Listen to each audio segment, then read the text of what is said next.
Hello, my name is swissbianco. In this video I will talk about the blue Alox midshipman as it is here in my hand. The detail video I did already on all the three colors together.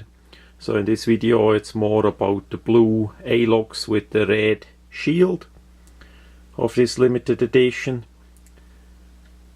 And you see how this knife look like. It's a 3-layer Swiss Army knife. Big cutout for the sacking needle. The engraving plate.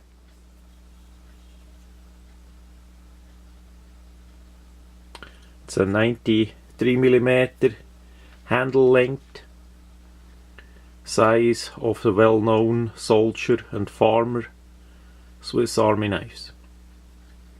It was made by Victorinox as a limited edition for swissbianco.